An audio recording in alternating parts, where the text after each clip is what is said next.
Ladies and gentlemen, Gerry Thompson.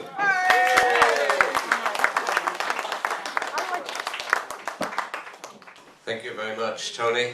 Thank you, everyone. It's nice to be here. I'm actually a Buddhist. Not a very good Buddhist. I also suffer from high self-esteem, which isn't very good. Sometimes I can be quite self-effacing, but not in a very convincing way. Speaking of my defects, always puts me in mind of my mother. Funny that, isn't it? She was so good at spotting them. I love my mum. I'm very grateful to her. I should be grateful because when she died, she left me quite a lot of money, which unfortunately I've had to spend on therapy, for my mum-related issues.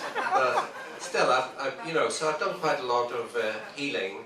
Now, of course, I brought up in Belfast, so I live in England now, and I've been kind of working on being a bit more English, just sort of learning how to be English.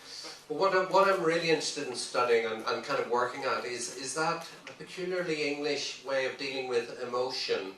That they kind of like, when somebody does something you don't like, the ultimate English way of dealing with it is not to kind of bring things into them, but to kind of keep it all within, to quietly seethe, I'm working on this seething when somebody does something, somebody bumps into you in a bar, or when somebody kind of grows their hedge too high, you seethe and you don't say anything, you let it build up. Or when somebody, talks to you in a train or bus or a public place, something awful like that, you seethe, so I'm working on this. Another of my faults really is I'm not very good with when food doesn't come, I get kind of low blood sugar, get agitated. If food is not ready on time, I have this kind of eating disorder where I become quite agitated and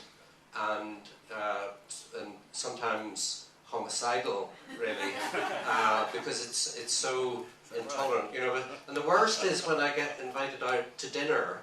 When you get invited to dinner, with somebody or this, and you, some people are nodding, and then you're right. They say, "Come around 7:30, yeah," and it'll be fine. And so you go around 7:30, wonder when the food is going to be served. You haven't eaten too much because you're going to have a lovely big meal that evening. So you maybe haven't had anything since breakfast, and especially if you're watching your weight. And so 8 o'clock comes, no sign of food. 8:30. So then I start to get agitated, and there's no sign of anybody going into the kitchen. The hosts are having this deep conversation about something. You're watching every move. You're not really enjoying it. You're not concentrating. Blood sugar's dropped, and then then I start to have a couple of drinks, and I'm really, the seething is beginning to work. It's really setting in, and then I sort of have a few drinks and of course on an empty stomach, I'm not doing anything else, I'm just drinking on an empty stomach.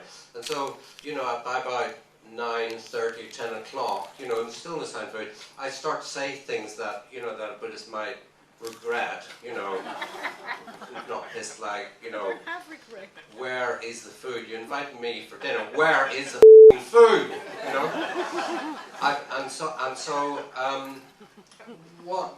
What I sometimes have done is, if it gets to that sort of time, nobody's kind of getting food ready, what I've sometimes done is go into the kitchen, work out what they were cooking and finish it off and serve it, And the people don't like that. So I've adopted a different tactic, I sort of, inspired by, by sort of world events and some of the techniques of terrorists, I feel I've become a kind of a jihad warrior.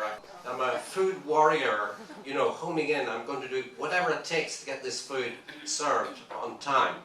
So what I do now is if it's like I've been there an hour and a half and there's no sign of food, I create a kind of hostage situation. So I take a hostage or two and I bring my sabatier knife with me, and I take a couple of hostages upstairs, and then I've got my video camera. I make a little video and I say, you know, look, here's the hostage. If this food is not served within half an hour, the first hostage is going to be julienned, you know, which is a knife technique I like. Or if it's a man, you know, you can say, I'm going to serve up coq au vin. You know.